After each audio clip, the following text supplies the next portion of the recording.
What's up, guys? I'm Kenny Bell with Hurrdat Sports. I'm very excited today. I'm here with Jillian Martin, captain and National Player of the Year for the Nebraska bowling team. Jillian, thanks for having me. A few questions if you don't mind. Of course. All right.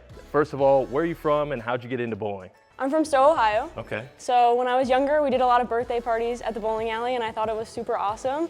So my parents weren't really into bowling, but my great uncle was, and so he basically was like, "Do you want me to teach you how to bowl?" And I was like, "That sounds fun." So we went to the bowling alley. I would practice a lot, and it really just took off from there. That's awesome. Obviously, Nebraska bowling is well known for its success. What brought you to Nebraska? Pretty much the success. Yeah. I mean, the success of Nebraska, I think, speaks for itself. I remember, too, in 2021, I was watching the Collegiate TV show, and Nebraska actually ended up winning the national championship that year. And just sitting there, I was like, wow, that's a program I want to be at. I was grateful enough. They reached out to me, came on an official visit, and we went to a football game. That was super awesome. And just being here, I was like, wow, I want to spend every day of the next 4 years here. Absolutely. Jillian, a lot of people don't know this. I certainly do, but Nebraska bowling is the most celebrated and successful program at Nebraska. What do you guys do to contribute to that every single day? I think for us it's really just showing up, putting in that effort.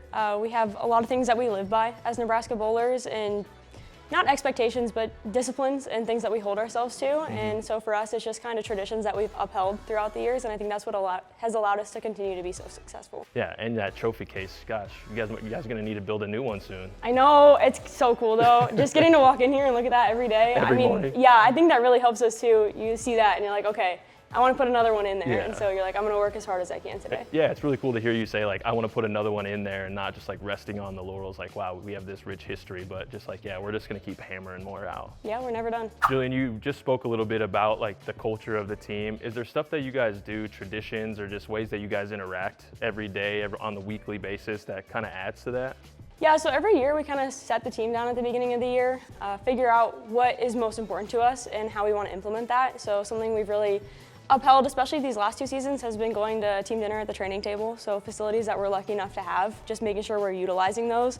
And then obviously checking in with each other, see how we're doing, and just that communication piece I think is really big for us. And then really off the lanes, we spend a lot of time together, so we'll hang out. Like I said, team dinners is time for us to all sit down, have a good time. But yeah, same thing, go to movies, hang out. Yeah. We've done escape rooms in the past, those are super fun. So just anything we can do to spend time and have a good time. All right, Jillian, last time I was here, East Campus and this facility looked a little bit different. I'm really looking forward to a tour. You mind showing me around the most elite facility in the country? Of course, let's go. Let's do it.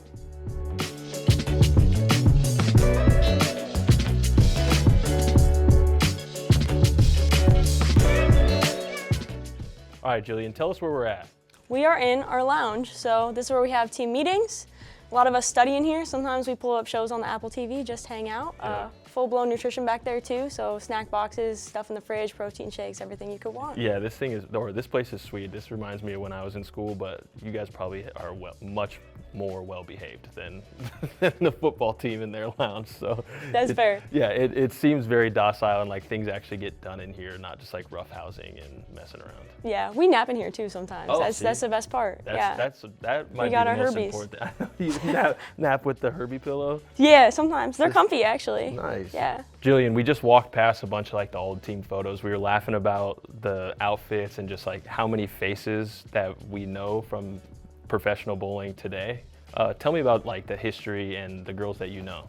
Yeah, I mean, there's a lot of girls in the past who have gone on to the Pro Tour. We have Shannon Plahowski, who actually was an assistant coach in 21, but she's won a lot of titles out on tour. Same thing, Liz Colkin, who we were talking about being friends with. She bowls out there, and Jasmine Mason as well. And then our assistant coach right now, Julia Bond, is actually competitive out there. Oh, very cool. So yeah, Shannon Plahowski, she was the 3-time National Player of the Year. Yeah. I was seeing that out there, and that's unbelievable. Yeah, very impressive. Some incredible shoulders that you're standing on. Yeah. All right, Jillian, love the lounge. I could definitely take a nap with little Herbie here. I'm gonna ask them if I can have this. Where are we heading next? We're gonna head to our locker room. Let's do it. All right.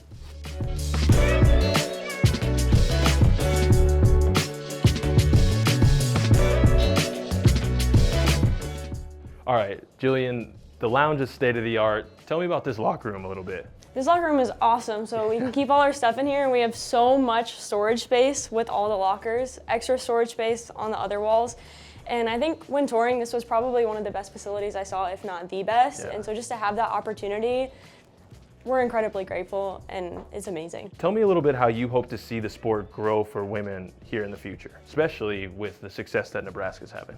Well, I mean, I think it could start with more locker rooms like this, first of all. It certainly could. But yeah, I think just being able to bring more eyes to the sport, I think will really help, and just showing people that bowling can be fun. I know sometimes it doesn't always seem fun and the scoring can be hard to follow, but when we get out there, especially collegiately, people are loud, people are excited, and it's just a really fun opportunity to get to showcase that, and I hope that more people can watch that. Hopefully we can bring more light to it through social media and just help it grow over time. Tell me about this room and why is it so important to the Nebraska bowling team?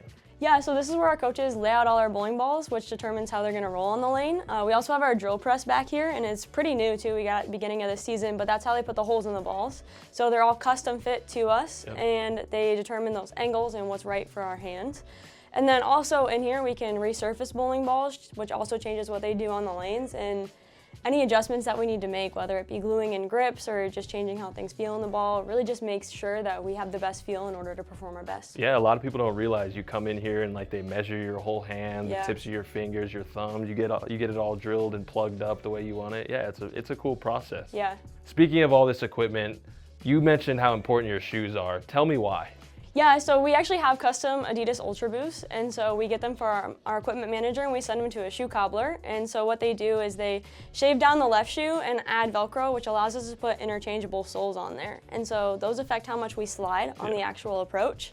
But the other thing is we compete really long days collegiately. We'll be in the bowling alley for like 5 or 6 hours. Oof. So it's really important. These are comfy. Stand on them. I feel like I've had less overall injuries wearing them, and just I don't get as tired as quickly, so they're definitely a big benefit. Jillian, for me, when I was playing football, we had to watch film and do all kinds of film study leading into our matches and our games. How do you guys prepare the weeks leading up to your matches and your tournaments? Yeah, so for us, it's really just a lot of physical game work. We have a really amazing video system out there, and so we'll use that to just make sure that everything mechanically is doing well. It allows us to execute and just be more efficient when we're making shots. And then also too, usually the oil pattern is released about a week before the tournament, and so we can actually put that out and try to simulate it here. There's a lot of different factors that can affect that, whether that be the lane surface and or how old it is, or just the climate and what's happening in the environment, but we can replicate it to the best of our ability and see what we might need to do. For the average fan at home, explain a little bit how collegiate bowling formats and tournaments work. Yeah, so we actually have 3 different formats. Okay. So on Friday, we will bowl a Baker game, and so how that works is there's 5 people in the lineup, and one person bowls the first frame and the 6th frame. Another one bowls 2 and 7, and then 3, 8, 4, 9, 5, 10. So we put all that together to effectively bowl one game as a team. Okay. And so a match consists of 5 Baker games, and after those 5 are over, you count out the total pinfall, and whoever has the highest wins that match. That is a really unique way of bowling as a team. Yeah, and so then Saturday is more traditional bowling, and so the way that works is 5 people in the lineup again. We always have 5 in the lineup, but they each bowl an individual game, and you add up their total score and compare it to the other team to determine who wins the match. Okay. And then Sunday is the most fun format. It is a best 4 of 7, so it's done Baker. Okay. So same format, 1 bowl 6, 2, 7, Right. on and on. But after every game, you determine who wins based on who has the higher game, and you do a best 4 of 7, and the first to get to 4 wins ends up winning that match. Gotcha. Yep. Staying on the path of the common bowlers, trying to help them out. Do you have any tips to impress your friends for people like me or those at home? Yeah, I think if anything, when you just look at the physics of it, if you throw a ball that weighs more and or if you can throw the ball faster, those 2 things going to help you knock down more pins. But to actually get the ball on the right line, I think the 2 easiest things to think about are where your hips are lined up to when you're releasing it, and then also where your forearm and elbow are lined up to. And so you're going to want to keep those at the pin in the very front. And if you do that, then hopefully you should hit that front pin. All right, well, Jillian Martin, National Player of the Year, hopeful national champion this year, team captain of Nebraska Bowling. Thanks for the tour. Thank you for everything today and your time, and wishing you the best of luck on the rest of your season. Yeah, thank you so much for coming, showcasing our facility. It's been of course. awesome. Go Big Red. Go Big Red.